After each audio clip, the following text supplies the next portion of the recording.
So very good morning to everyone. আমি জানি এই ভিডিওটার জন্য হয়তো অনেকে ওয়েট করেছো। কালকে রাত্রে মেসেজ আমি পেয়েছি, কমেন্টস আমি পেয়েছি, বাট আমি যখন রাত্রে বাড়ি ফিরি তখন রাত 12টা বাজে। জাস্ট 12টা বেজেছে, আমি বাড়িতে ঢুকেছি, বাট তারপরে আর ভিডিও বানানো বা পোস্ট করা সেইটুকু ক্ষমতা অন্তত পক্ষে আমার শরীরে ছিল না। কারণ ম্যাচ দেখা, সেই এনভায়রনমেন্টটাকে 90 মিনিট ধরে এনজয় করা, তারপর অনেকটা রাস্তা হাঁটতে হাঁটতে ট্রান্সপোর্টেশনের যে প্রবলেম রয়েছে সেটাকে ফেস করতে করতে বিধাননগর থেকে বারাসাতে নেবে তারপর আমার যেখানে থাকার জায়গা সেই অবধি এসে পৌঁছানো।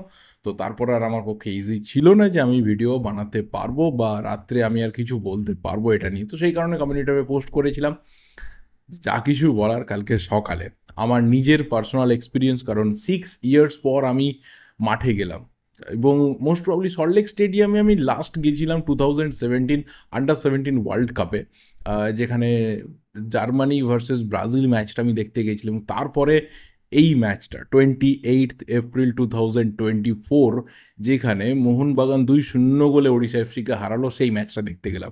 তো লং টাইম পর গেছি মাঠে, আলাদা রকম একটা এক্সপিরিয়েন্স হয়েছে, অনেক কিছু চেঞ্জেস লেগেছে, অনেক কিছু নতুন ব্যাপার, এবং হসপিটালিটি নিয়ে আমার কিছু বলার নেই। দারুণ উদ্যোগ ছিল, যারা যারা দায়িত্ব নিয়েছিলেন সেখানে এফএসডিএল, মোহনবাগান, পুলিশ কর্তৃপক্ষ প্রত্যেকেই মোটামুটি সমস্ত সমর্থক, মানে আমি অন্তত যেখানে ছিলাম দেখেছি যথাসম্ভব চেষ্টা করেছেন যাতে সব কিছু ভালোভাবে কন্ট্রোল করা যায়। যেহেতু 62,000 দর্শক মাঠে রয়েছে, তো এত ইজি ব্যাপার না পুরোটাকে এত ভালোভাবে কন্ট্রোল করা। বাট আমার যেটা পার্সোনালি খারাপ লেগেছে সেটা হচ্ছে বাইরে ট্রান্সপোর্টেশন। মেট্রো রবিবার দিন বন্ধ হয়ে যায় খুব তাড়াতাড়ি জানি, বাট কালকে সকলেই জানতেন যে এত দর্শক মাঠে আসবে, তো প্রত্যেকে মিলে একটা কমিউনিকেটিভ ওয়েতে অন্ততপক্ষে রাত্রিরে মেট্রোটা চালানো দরকার ছিল। বহু মানুষ, বাচ্চা থেকে শুরু করে বয়স্ক অবধি, হাঁটতে হাঁটতে বহুদূর রাস্তা গিয়েছেন, এবং সেখানে দাঁড়িয়ে এই রকম যখন অবস্থা হয় তখন কোনো অটো চাইছে 50, কেউ 100, কেউ 200, এই ধরনের অরাজকতাগুলো রাত্রিরে হয়েছে। কিছু কিছু ক্ষেত্রে কারোর উপায় ছিল না, ফিরতে হয়েছে অনেককে, কারণ বিধাননগর থেকে ট্রেন ধরার ব্যাপার রয়েছে বা বিধাননগর থেকে এসে বিভিন্ন দিকে যাওয়ার ব্যাপার রয়েছে। এই জায়গাটা যখন এই ধরনের ম্যাচ হয় এবং যখন একটা আগাম আভাস থাকে যে অন্ততপক্ষে 60-65 হাজার দর্শক মাঠে থাকবে, যার একটা বড় সংখ্যা তো গাড়ি ভাড়া করে, টেম্পো ভাড়া করে এসেছে, কিন্তু একটা লার্জ অ্যামাউন্টও তার সাথে থাকে যারা পাবলিক ট্রান্সপোর্টের ওপর ওয়েট করে থাকে। মাঠের পরিস্থিতি যতটা ভালো ছিল, বাইরে যে রাস্তার পরিস্থিতি একদমই ভালো ছিল না। এটা জাস্ট আমার অন্ততপক্ষে এই 6-7 বছর পর মাঠে যাওয়ার পরে সেই সেম এক্সপিরিয়েন্সটাই থেকে গেল। একটু বদল হওয়া দরকার রয়েছে, একটু বেটার হসপিটালিটির রাস্তায় বেরিয়ে মানুষ এক্সপেক্ট করতেই পারেন।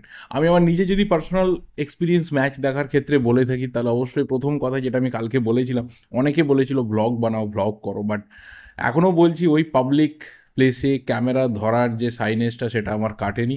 মানে ভিডিও তো দূরের থাক, আমি একটা সেলফি তুলতেও এখনও ভীষণভাবে অপ্রস্তুত বোধ করি নিজের কাছে নিজেকে। তো সেই কারণে আমি পারিনি। জাস্ট একটা ছোট্ট ভিডিও আমি করতে পেরেছিলাম একদম ম্যাচের শেষে, যখন সকলে মিলে আনন্দ করছে, উচ্ছ্বাস করছে, ওই একটা কয়েক সেকেন্ডের ভিডিও ক্লিপ আমি আমার নিজের সাথে নিতে পেরেছিলাম। আদারওয়াইজ আর কোনো ক্লিপস নেই। বাকি যা কিছু ম্যাচের শেষকালের যে মুমেন্টস রয়েছে সেটাই আমি মানে মোবাইলে বন্দি করতে পেরেছিলাম। ইলেকট্রিফাইং একটা অ্যাটমসফিয়ার ছিল। 62,000 দর্শকের সামনে ওড়িশাকে 2-0 গোলে হারানো, এবং সেই রাস্তা ধরে ব্যাক টু ব্যাক দুটো ফাইনালে মোহনবাগানের রিচ করা, এতগুলো মানুষ তারা মাঠে বসে সচক্ষে দেখতে পেয়েছেন। এবং 4 তারিখের ফাইনাল রয়েছে, সেটাও কিন্তু কলকাতাতে হবে। এবং আমার সেকেন্ড যে এক্সপিরিয়েন্সটা হয়েছে, এতদিন ধরে কী হয়েছে, যখন থেকে আমি চ্যানেলে ভিডিও বানাতে শুরু করেছি সেই সময় থেকে দাঁড়িয়ে এখনও অবধি আমার কোথাও একটা পার্সোনাল ফিল হয় যে আমি যদি টিভির পর্দায় খেলা দেখি বা মোবাইলে খেলা দেখি, তাহলে কোথাও ম্যাচটাকে না অনেক বেটার রিড করা যায়। প্রত্যেকটা মুমেন্টস কী হলো, রিপ্লেটা দেখতে পাওয়া যায়, সেটার জাজমেন্ট অনেক ক্লিয়ার থাকে, এবং সেটা নিয়ে আমার যখন আমি বলতে যাই তখন আমি অনেকটা টু দি পয়েন্ট থাকতে পারি। বাট মাঠে কী হয়, মাঠে একটা পুরো অন্য ধরনের এনভায়রনমেন্ট থাকে। মাঠের যে এক্সপিরিয়েন্সটা সেটা একটা ডিফারেন্ট এক্সপিরিয়েন্স, এবং বাড়িতে বসে যে খেলা দেখার এক্সপিরিয়েন্স পুরোপুরি ডিফারেন্ট। মাঠে যখন কেউ খেলা দেখছে তখন ওই মোবাইলে রেকর্ড করা, এই করা সেই করা, এসবকে ভাই গুলি মারো, ম্যাচটাকে এনজয় করো। এবং তার সাথে একটা বড় প্লাস পয়েন্ট হচ্ছে মাঠে গেলে বহু মানুষের সাথে দেখা হয়, পুরনো যাদের সাথে আগে দেখা হতো এরকম অনেকের সাথে দেখা হয়েছে। আবার অনেকে রয়েছে যারা আমাকে এই চ্যানেলের থ্রুতে চেনেন, তাদের অনেকের সাথে দেখা হয়েছে, তাদের ফ্যামিলি মেম্বার্সের সাথে দেখা হয়েছে। So I am very much thankful যে অন্ততপক্ষে এই প্ল্যাটফর্মটা আমাকে ইউটিউব দিয়েছে, যে এত মানুষের সাথে আমি কানেক্টেড হতে পেরেছি। যদি বলি যে এবার ম্যাচের প্রসঙ্গ, তাহলে অবশ্যই স্টার্টিং 11 যেটা ছিল মোহনবাগানের, সেই স্টার্টিং 11-এ একটা সবথেকে বড় চমক ছিল যে মাঝমাঠে অভিষেক সূর্যবংশীকে সরিয়ে কোচ কিন্তু দীপক টাংরিকে নিয়ে এসেছিলেন, এবং ফরওয়ার্ডে যেটা হওয়া দরকার ছিল সাদিকুর বদলে জেসন কামিংস, সেটাই কিন্তু হয়েছে এবং কামিংস গোল করেছে। শুরু থেকে যে জিনিসটা আমি ম্যাচে অন্তত বুঝতে পেরেছিলাম, বা সবাই বুঝতে পারছিল যারা টিভিতে দেখেছে বা যারা মাঠে দেখেছে, যে ফ্রম দ্য স্টার্ট কোথাও ওড়িশা এফসি কিন্তু টাইম কিলিংয়ের চেষ্টা করছিল। আমি জানি না শুরু থেকে এই স্ট্র্যাটেজি সের্জিও লোবেরার মতো কোচ তিনি কেন নিলেন, মানে যে কোনো একজন সিনিয়র এক্সপিরিয়েন্সড কোচ এত শুরু থেকে টাইম ওয়েস্টিংয়ের খেলা কেন খেলবেন, যেখানে তিনি জাস্ট একটা স্লেন্ডার লিড নিয়ে রেখেছেন, জাস্ট একটা 1 গোলের লিড, এবং সেটাও সেফ না। You are playing against Mohunbagan, you are playing in front of 62,000 people, and if you are thinking কি ভাই আমি শুরু থেকে টাইম ওয়েস্ট করবো, খেলাটাকে স্লো করে দেবো, কোথাও গিয়ে হয়তো প্লেয়ারদের অপোনেন্টের মনোবলটা একটু হলেও লুজ হয়ে যাবে, যে এত দর্শকের মাঝেও কিছু করতে পারছে না, I think that was a bad strategy. এবং সেখানে কোথাও ম্যাচটা শুরুতে প্রচণ্ড বোরিং হয়ে যাচ্ছিল। গোলকিপারের কাছে শট যাচ্ছে, আমরিন্দার মনে হচ্ছে এই করে হেঁটে হেঁটে আসছে। সব থেকে বাজে টাইম ওয়েস্ট করছিল জেরি, এত পরিমাণে খিস্তি খেয়েছে, মানে জাস্ট বলার বাইরে। ওর কাছে বল যাচ্ছে, ও জাস্ট হাঁটতে পারছে না। এবং তার সাথে আহমেদ জাহু, যখনই সেট পিসের জন্য কিছু যাচ্ছে, মনে হচ্ছে যেন আহমেদ জাহুকে পেছন থেকে একটা ব্যাটারি লাগিয়ে এবার পুশ করতে হবে যাওয়ার জন্য। সো আমি জানি না why there was such strategies, কি ভাই শুরু থেকে টাইমটাকে কিল করো, টাইমটাকে ওয়েস্ট করো, ম্যাচটাকে স্লো করো। এটা হওয়ার ছিল যে সেই মুহূর্তে দাঁড়িয়ে ওই যে একটা ওড়িশা এফসির স্ট্র্যাটেজি, তার এগেনস্টে যখন মোহনবাগান পিকটা তুললো এবং একের পর অ্যাটাক যখন ওড়িশার বক্সের ওপর আছাড় মারতে শুরু করলো, সেই জায়গা থেকে গোল হওয়াটা খুবই মানে কি বলবো, স্বাভাবিক একটা ব্যাপার ছিল। এবং মনে হয়েছিল যে এবার গোলটা আসবে, এবং একটা গোল কোথাও ম্যাচের এই যে টেম্পোটা না, এই যে স্লো টেম্পোটাকে ফাস্ট করে দিতে পারে, জাস্ট একটা গোল সেখানে কোথাও ভলিউমটা বাড়িয়ে দেবে, এবং পুরো ম্যাচের যে সিনারিওটা রয়েছে, পুরো যে দর্শকদের সিনারিও রয়েছে, পুরো চেঞ্জ হয়ে গেল। এবং গোলটার ক্ষেত্রে আমি বলবো, কামিংস ভাই সিরিয়াসলি গোল করার ক্ষেত্রে আলাদা লাক নিয়ে জন্মেছে। বাকি যদি ওর ম্যাচে ইনভলভমেন্ট দেখো, তাহলে ম্যাক্সিমাম সময় ওর পায়ে তো বল গেছে, ও ইনভলভ তো থেকেছে, কিন্তু ওর থেকে যেটা এক্সপেক্টেড, ওর থেকে যে কম্বিনেশনটা এক্সপেক্ট করে সবাই, সেই জিনিসটা হচ্ছিল না। এতদিন কী হয়েছে, আমরা যখন টিভিতে খেলা দেখছিলাম, কোথাও গিয়ে দাঁড়িয়ে হয়তো সবসময় ওর দিকে ক্যামেরা যাচ্ছে না, ও কখন অফ দ্য বল কী পজিশনে থাকছে না থাকছে, উইথ দ্য বল ও কার সাথে কি কমিউনিকেট করার চেষ্টা করছে, কোন প্লেয়ার আছে কি না আমরা বুঝতে পারতাম না অনেক সময়। বাট কালকে যেটা দেখে মনে হলো যে ওর অফ দ্য বল যে সিচুয়েশান নেওয়ার কি বলবো যে আইডিয়াগুলো থাকে, সেটা ভীষণভাবে পুয়োর। ওর থেকে অনেক বেটার এক্সপেকটেশন রয়েছে আমাদের, তো সেটা ও গোল দিয়ে পুষিয়ে দিয়েছে। এবং যে জায়গা থেকে ও গোলটা করেছে, বা এই সিজনে ওভারঅল যে সমস্ত গোলগুলো করেছে, তার ম্যাক্সিমামটা হচ্ছে ট্যাপিং। অ্যান্ড ওই গোলটার ক্ষেত্রে সব থেকে বেশি ক্রেডিট যদি কারো প্রাপ্য হয়, সেটা হচ্ছে পেত্রাতস, যেই জায়গা থেকে শটটা নিয়েছিল অলমোস্ট ওটা গোলের জায়গাতেই ছিল। এবং অমরিন্দর সিংয়ের একটা ভুলে ভরা বসুন্ধরা ক্লিয়ারেন্স, মানে জেসন কামিংস কিন্তু পজিশনে ছিল, যেটা ওর ক্ষেত্রে ভীষণ বড় একটা পজিটিভ দিক, যে ও ওই সিচুয়েশনগুলোতে উপস্থিত থাকে। এবং ট্যাপিন গোল করা ওর সিরিয়াসলি ভুল হয় না, ও ট্যাপিনে গোলটা করে। হ্যাঁ, goal that was a valuable goal, ওর ট্যালি ওর হয়ে কথা বলবে। বাট যদি ওই ট্যালিটাকে বাদ দিয়ে বাকি ওর পারফরমেন্স দেখা হয়, তাহলে আমার কাছে অন্তত পক্ষে জেসন কামিংসের এই সিজনটা মোহনবাগানের হয়ে পুরোপুরিভাবে একটা সিজন গেল। ওর থেকে এক্সপেকটেশন আরও হায়ার ছিল যে লিগে টপ স্কোরার হয়ে এসেছে, তার ইনভলভমেন্ট এত কম কেন, সেই নিয়ে নিশ্চিতভাবে সমর্থকদের কাছে প্রশ্ন থেকে যায়। এবং তারপরেও দেখা গেল যে ম্যাচের গতি কিন্তু খুব একটা বাড়ছে না, এবং তখন মনে হলো যে না, শুধুমাত্র যে স্ট্র্যাটেজি ওয়াইজ লো ব্লক খেলা হচ্ছে, ডিফেন্সিভ খেলা হচ্ছে, স্লো লাগছে, এরকম না। গরম এবং হিউমিডিটি এটা একটা ফ্যাক্টর। যে মুহূর্তে দাঁড়িয়ে খেলাটা হচ্ছে প্রায় 40 ডিগ্রির মতো গরম, এবং হিউমিডিটি মোর দ্যান 75-76%। তো সেই জায়গাতে দাঁড়িয়ে আমরা এক্সপেক্ট করতে পারি না যে প্লেয়াররা পুরো যে সিচুয়েশন রয়েছে, পুরো যে এনভায়রনমেন্টটা রয়েছে, তার এগেনস্টে গিয়ে পারফরমেন্স করুক।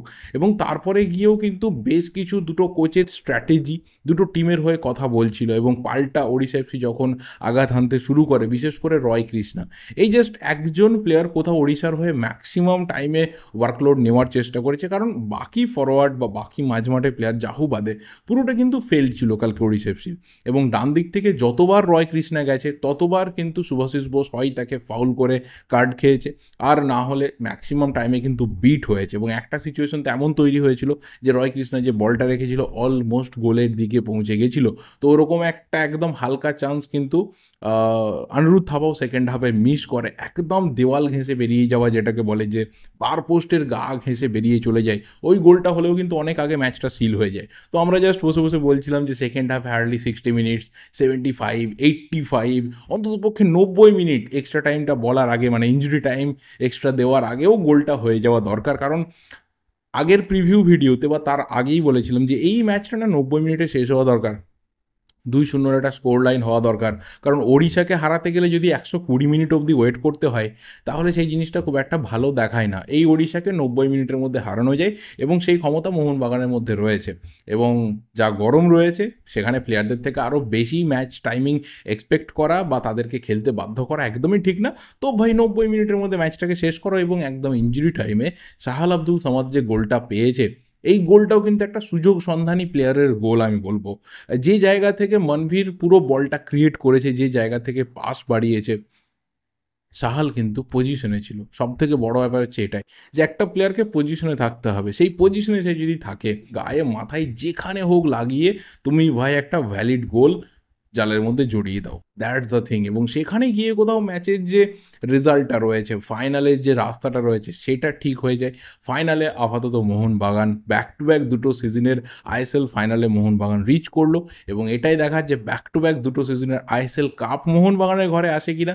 এবং সবথেকে বড় কথা যে মোহনবাগান যেভাবে অ্যাটাকগুলোকে জেনারেট করছিল, যেইভাবে পরের পর শটস নিয়েছে, টার্গেটে রেখেছে, ম্যাক্সিমাম সময়ে দাঁড়িয়ে অমরিন্দর সিংয়ের সেফ হ্যান্ডস সেই বলগুলোকে বাঁচিয়েছে। 7-8টা সেভ বোধহয় অমরিন্দরকে করতে দেখেছি অন্ততপক্ষে, যার মধ্যে 2-3টে শিওর গোল ছিল। কয়েকটা আনলাকি মিস হয়েছে, পেত্রাতসের একটা ফ্রি কিক বলবো, থাপার একটা স্লাইড একটা শট, সেটা একদম দেয়াল ঘেঁষে বেরিয়ে যায়। এই জিনিসগুলো মিস হয়েছে। থাপাকে কালকে যথেষ্ট ভালো লেগেছে, থাপার পজিশনিং অসাধারণ লেগেছে। থাপা অনেকটা অ্যাডভান্স রোল খেলছিল, অনেকটা অ্যাডভান্স রোল, মানে এতটা অ্যাডভান্স রোলের লাস্ট থাপাকে মোহনবাগান জার্সিতে কবে খেলতে দেখেছি, আই জাস্ট ক্যান্ট রিমেম্বার। এই রকম অনিরুদ্ধ থাপাকে কিন্তু দরকার ছিল। এই অনিরুদ্ধ থাপাকে ওয়ান ফেরান্দো তিনি কিন্তু ডিফেন্সিভ মিডফিল্ডার করে দিয়েছিলেন, তিনি ডিফেন্সিভ ব্লকার করে দিয়েছিলেন। তো থাপাকে কোথাও না এতটা আপফ্রন্টে দরকার। কিছু কিছু সময় থাপা সেকেন্ড স্ট্রাইকার হয়ে যাচ্ছে, কিছু কিছু সময় থাপা পুরোপুরি নাম্বার 10-এর যে রোল রয়েছে সেই রোলটাকে নিচ্ছে। তো প্রচুর ওয়ার্কলোড থাপা নিয়েছে, শুধুমাত্র ব্যাড লাক যে ওই গোলটা যদি থাপার নামে হয়ে যেত অসাধারণ একটা সিচুয়েশন হতো। কিন্তু যখন সাহাল আব্দুল সামাদকে নামানো হলো, আমার মনে হয় যে তার আরও 5-7 মিনিট বা 10 মিনিট আগে সাহালকে দরকার ছিল। কারণ তার কিছুটা আগে থেকে থাপা একটু ওর যে এক্সস্টেড ব্যাপারটা রয়েছে বা একটু হলেও ওর উইকনেসটা রয়েছে সেটা বুঝতে পারা যাচ্ছিল, গরমের টায়ার্ডনেসটা বুঝতে পারা যাচ্ছিল, ম্যাক্সিমাম মিস পাস হয়ে যাচ্ছিল, রিসিভিংয়ে একটু প্রবলেম হচ্ছিল। আনোয়ার আলীর চোট আমার মনে হয় না খুব একটা গুরুতর, যেহেতু হ্যামস্ট্রিং পুল হয়েছিল, হালকা করে লেগেছিল, কোচ রিস্ক নিতে চাননি, দীপেন্দুর মতো প্লেয়ার বেঞ্চে ছিল। সেই জায়গা থেকে দীপেন্দুকে নামানোটাও কিন্তু যথেষ্ট ভালো হয়। দীপেন্দু নেমে কিছুক্ষণের মধ্যে একটা ভালো ক্লিয়ারেন্সও করে গোলের জায়গা থেকে। তারও আগে একটা গোল লাইন ক্লিয়ারেন্স করে হেক্টর ইউজতে, একইভাবে মুম্বাই সিটি এফসি ম্যাচের মতো হেক্টর ইউজতে একটা গোল লাইন ক্লিয়ারেন্স করে। তো প্রচুর ইনসিডেন্ট ম্যাচের মধ্যে ঘটেছে, সবটা মনে রাখা পসিবল না। আর একটা জিনিস বলে আমি শেষ করতে চাইবো যে এই ধরনের ম্যাচে ভালো একটা ম্যাচ, এরকম একটা ইলেকট্রিফাইং অ্যাটমসফিয়ারের ম্যাচ, একটা কোয়ালিটি ম্যাচ, সেখানে ভাই ক্রিস্টাল জনের হাতে বাঁশিটা বোধহয় না থাকলেই ভালো হতো। আমি জানি এই ক্ষেত্রে এফএসডিএল বা এএফএফ এর কিছু করার নেই, কারণ কিছু এই ধরনের রদ্দি রেফারি দিয়ে তাদেরকে কাজ চালাতে হচ্ছে। বাট যখন ম্যাচটা এরকম একটা ইন্টেন্সিটিতে গিয়ে রিচ করছে, সেই জায়গাতে দাঁড়িয়ে ক্রিস্টাল জনের হাতে বাঁশি মানে সেখানে আরও বাজে সিচুয়েশন কিন্তু তৈরি হয়ে যাচ্ছিল। কেন শুরুর দিকে এতটা স্লো খেলা, কেন শুরুর দিকে এতটা গেম টাইম কিলিংয়ের খেলা ক্রিস্টাল জন অ্যালাউ করছিলেন, কোনো আইডিয়া নেই। ওড়িশা এফসির প্লেয়াররা অনেক ফাউল করেছে, সেই ফাউল যেগুলো কার্ড অফেন্স ছিল তার পকেট থেকে কার্ড বেরোয়নি। কিছু কিছু ফাউল মানে সেটা অ্যাডভান্টেজ রোল দেওয়া দরকার ছিল আগে, তারপর ফাউলটা পরে ফিরতি দেওয়া দরকার ছিল। এই জিনিসগুলো তিনি কবে বুঝবেন তিনিই জানেন। বাট দিনের পর দিনই কিন্তু ক্রিস্টাল জনের যে পুয়োর রেফারিং, সেটা পুয়োর থেকে এখন পুয়োরেস্টের দিকে চলে গেছে। আমার মনে হয় যে এবার রেফারিং ছেড়ে আইপিএলে ওর আম্পায়ারিং করতে যাওয়া ভালো, কারণ ওটা অনেক বেটার করতে পারে। কারণ এতটা দৌড়ঝাঁপ করে রেফারিং করার মতো লোক ক্রিস্টাল জন আর নেই। আরামসে দাঁড়িয়ে দাঁড়িয়ে আম্পায়ারিং করানো ওর জন্য যথেষ্ট পরিমাণে ভালো, আমাদের জন্য ভালো। সো যাই হোক, এক্সপিরিয়েন্স মজাদার ছিল, অসাধারণ ছিল, দারুণ লেগেছে। এর বেশি আর কি বলবো, বেশি কিছু বলতে গেলেই জানো অনেক রকম কিছু মন্তব্য উড়ে আসে। থাক এই অবধি, দেখা হবে পরের ভিডিওতে। তোমরা কেমন এনজয় করেছো মাঠে থেকে বা বাড়িতে থেকে অবশ্যই নিজেদের এক্সপিরিয়েন্সগুলো শেয়ার করতে থাকো। যদি কিছু পয়েন্ট মিস করে গিয়ে থাকি, সরি ফর দিস, অবশ্যই রিমাইন্ড করে দিও যে কোন জায়গাটা আমি মিস করে গেলাম। দেখা হবে পরের ভিডিওতে। Till then subscribe the channel যদি নতুন হয়ে থাকো। Thank you and good by.